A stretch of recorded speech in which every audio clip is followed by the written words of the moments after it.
Salam sejahtera, terima kasih karena bersama dengan saya di Nazilin Unity Channel. Saudara-saudara sekalian, isu tentang Abang Belon kini makin menjadi panas. Yang paling ditunggu-tunggu oleh rakyat Malaysia ialah apa komen daripada pemimpin agama yang ada di Malaysia. Kerana ianya kini makin hangat dan paling luar biasa, ramai netizen khususnya para pengikut politik di Malaysia cuba mengaitkan insiden itu dengan bangsa tertentu dan agama tertentu. Itu sebabnya yang paling ditunggu-tunggu oleh netizen ialah komen agamawan ataupun ahli agama yang ada di Malaysia, khususnya ahli agama yang melibatkan orang Islam. Akhirnya Mufti Perlis bersuara. Kita tahu Mufti Perlis merupakan antara mufti yang paling dihormati di Malaysia. Kata Mufti Perlis, "Ya Allah, ambillah tindakanmu pada yang zalim," kata mufti tersebut. Mufti Perlis Muhammad Asri Zainul Abidin berdoa supaya Allah mengambil tindakan terhadap pihak yang zalim. Isu dan ulasan komen daripada Mufti Perlis ini mendapat perhatian yang sangat banyak daripada netizen. Sehingga kan di dalam ruangan komen di Malaysia kini ada pelbagai komen, bahkan berpuluh-puluh komen daripada netizen berkait dengan isu tersebut.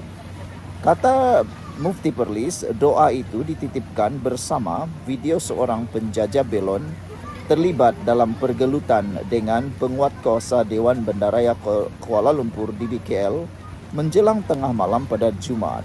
Ya Allah, dalam kemuliaan Ramadan ini kami memohon kepadamu, Engkau ambillah tindakanmu ke atas mereka yang zalim, kata beliau. Mereka membiarkan apa yang jelas salah, tapi mereka berkeras kepada hamba-hambamu yang lemah. Engkau berikan rezeki yang banyak kepada hambamu yang kesusahan ini, tulis beliau lagi. Asri menulis komen itu ketika berkongsi semula video asal dari Facebook pemimpin pembangkang Sahidan Kasim. Video itu dirakam pembantu Sahidan yang melawat penjajah asal Pahang itu ketika dia mendapatkan rawatan di Hospital Serdang. Terdahulu, tular video pergelukan penjajah itu dan pegawai DBKL di tepi jalan di Ibu Negara. Suasana kecoh dengan kemarahan peniaga lain serta orang ramai yang lalu lalang. DBKL mendakwa insiden bermula apabila penjajah belon itu menolak penguatkuasa dan tidak mengendahkan arahan beredar kerana mengganggu lalu lintas. DBKL mendakwa penguatkuasanya cuma mahu menenangkan dan memisahkan penjajah terbabit daripada terus mengasari petugas penguatkuasa. Penjajah itu menafikan telah dihalau beberapa kali sebelum tindakan diambil. Tidak sama sekali, kata beliau. Tidak betul. Saya nak jumpa mereka pun saya takut, katanya kepada seorang pegawai pemimpin pembangkang Sahidan Kasim. Sekian dulu untuk kali ini. Jangan lupa tinggalkan komen anda untuk isu kali ini. Jumpa lagi. Bye-bye. Salam sejahtera. Terima kasih kerana bersama dengan saya di Nazilin Unity Channel. Semalam kita dikejutkan dengan kenyataan daripada Cikgu Bad yang kononnya dia kata dia dihalang berjumpa dengan Abang Belon. Kembali tular di media sosial, ada pula satu rakaman video pendek yang menunjukkan Cikgu Bad cuba mengaitkan insiden Abang Belon dengan perkara politik pula. Sehingga netizen mula meluat. Netizen mula persoalkan, apa kaitan politik dengan DBKL sehingga itu pun nak ditunggang juga oleh Cikgu Bad. Ada juga yang menasihati Cikgu Bad, ingat semula baru-baru ini sudah beberapa orang pemimpin daripada Perikatan Nasional disaman kerana mengeluarkan fitnah, berunsur fitnah. Jangan sampai Cikgu Bad terlalu gairah nak menunggang isu Abang Belon sampai pula disaman 100 juta kerana mereka. Ini kamu boleh lihat dalam mana-mana media sosial sekarang, rakaman video Cikgu Bad cuba mengulas isu Abang Belon sehingga mengaitkan dengan beberapa isu politik dan mengaitkan juga dengan parti-parti politik.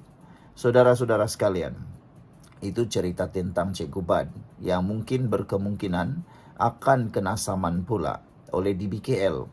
Ingat, DBKL pun bukan boleh berdiam diri saja. DBKL pun perlu mempertahankan diri.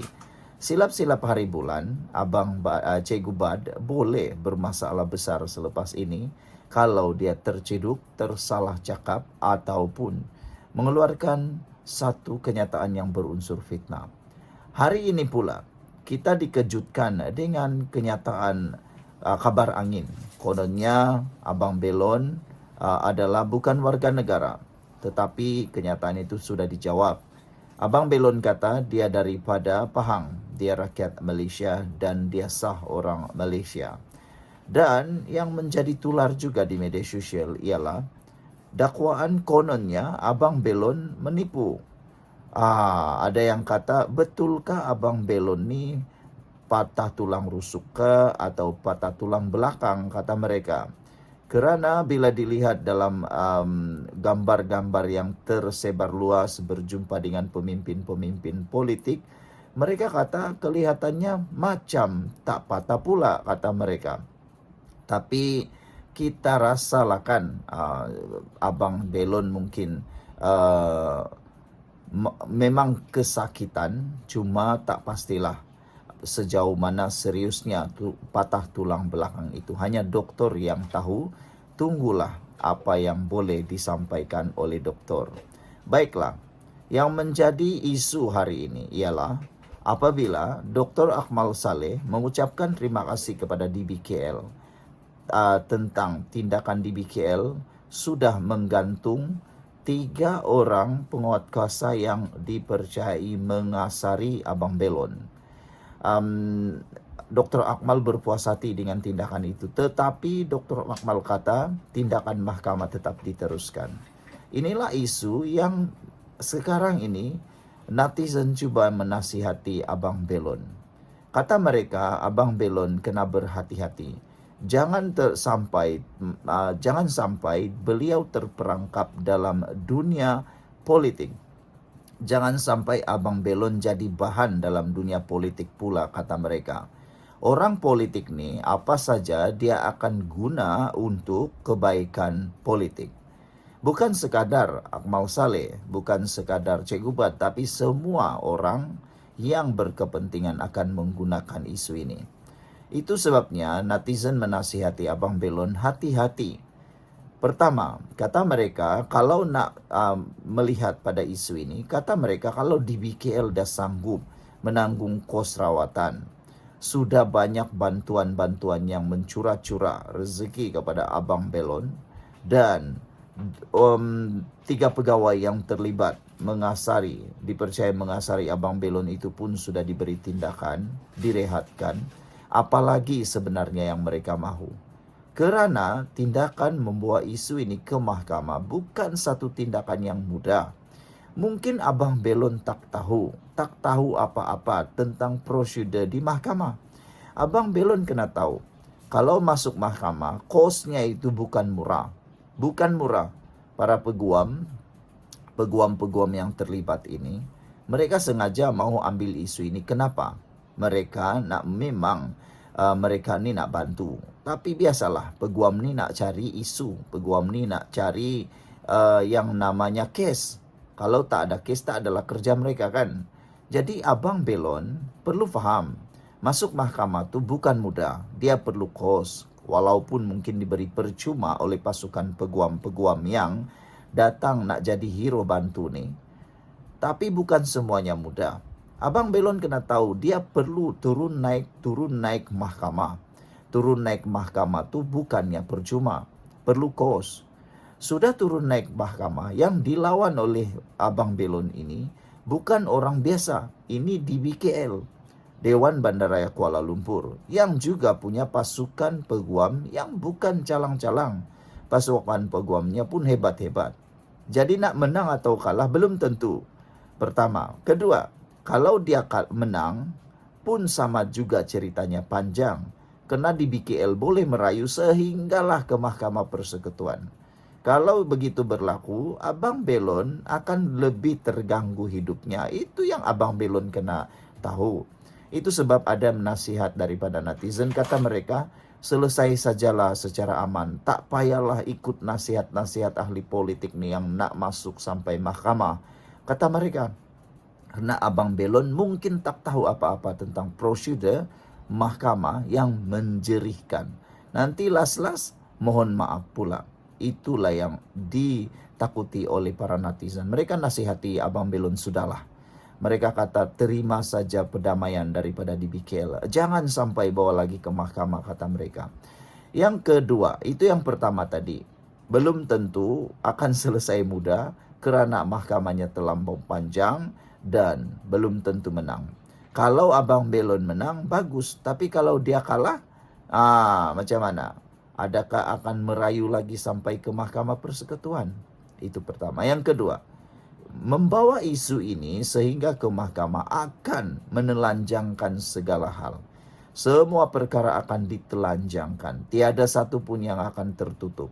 Jadi, bagus kalau perkara ini diselesaikan begitu saja secara damai di luar mahkamah.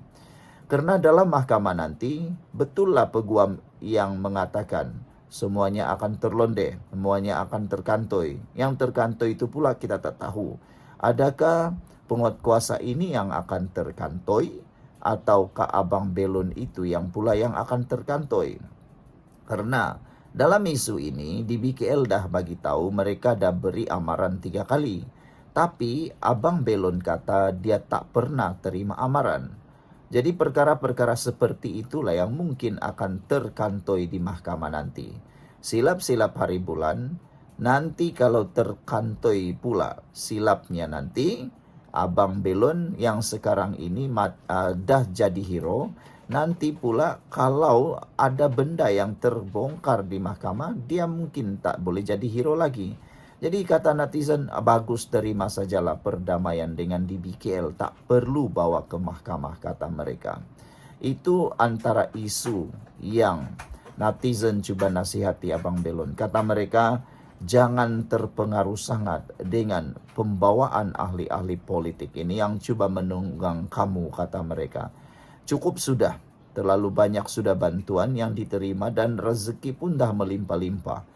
Jadi lebih baik berdamai sajalah, kata mereka. Baik, yang ketiga, semua laporan polis akan dibawa ke mahkamah. Laporan-laporan, dokumen-dokumen, data-data dan silap-silap hari bulan. Ada rakaman-rakaman video yang kita tak pernah lihat yang mungkin tersimpan. Manalah tahu kan, penguatkuasa pun ada rakaman video yang menyebelahi mereka. Jadi itu pun akan dibawa ke mahkamah jika kes ini ke mahkamah. Dan yang lebih lagi ialah laporan kesihatan terkini Abang Belon. Tentunya sekarang ini itu semua sulit. Dokter mungkin tidak mendedahkannya. Laporan X-ray, laporan-laporan berkaitan kesihatan Abang Belon, mungkin kita tak pernah tahu. Tapi tak lama lagi kalau isu ini dibawa ke mahkamah, sudah tentu semuanya akan terlerai dan semuanya akan diketahui. Jadi isunya hari ini, Abang Belon kena berhati-hatilah. Jangan sampai jadi bahan, jangan sampai jadi alat. Alatnya pula bukan untuk apa? Untuk kepentingan ahli politik semata-mata. Kita bersimpati dengan Abang Belon atas apa yang menimpa beliau. Dan semestinya sebagai rakyat Malaysia, kita menyokong usaha rakyat Malaysia mencari nafkah di negara sendiri. Walau apapun caranya, yang penting halal lah kan. Dan sudah diberitahu oleh DBKL, bahkan Setiausaha Politik Anwar Ibrahim sudah berjanji akan membantu Abang Belon sampai dia dapat lesen berniaga. Jadi itulah, ulang semulalah. Apalagi yang Akmal Saleh nak sebenarnya. Dia kata kita nak menuntut keadilan untuk Abang Belon.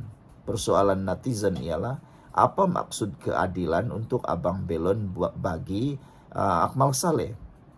Yang pertama, DBKL dah bantu. Dah berjanji menanggung semua kos perubatan. Bahkan pegawai pun dah digantung tugas, direhatkan. Apalagi yang Akmal Saleh nak. Kalau dia nak dibayar kos ataupun ganti rugi daripada dibikel kan dah dikatakan bayar nih. Jadi apalagi yang Akmal Salinak. Dan semalam pun Cikgu Bad pun bersama dengan peguam pejuang pun cuba juga nak menggunakan isu ini. Konon nak bantu pula dalam pasukan peguam. Jadi Cikgu Bad pun nak tanya jugalah, apalagi yang mereka nak bantu Abang Belon ini. Semua dah bantu. Semua orang dah melakukan bahagian yang penting. Jadi, apa pendapat kamu pula? Patutkah Abang Belon meneruskan tindakan di mahkamah untuk menyenangkan hati ramai orang? Ataukah cukup sudah beliau patut berdamai dengan DBKL?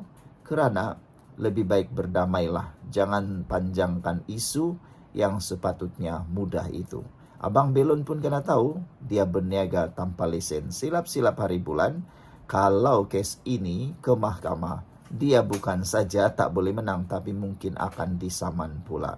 Samannya apa? Saman kerana tidak berniaga secara tidak berlesen. Itu sudah confirm lah, dia sudah melanggar peraturan yang itu. Tetapi oleh kerana budi bicara dan simpati manusia, kita simpatilah dengan tindakan dikasari. Tapi okeylah. Jadi apa pendapat kamu semua? Patutkah ke mahkamah atau berdamai saja? Kita jumpa lagi. Bye-bye.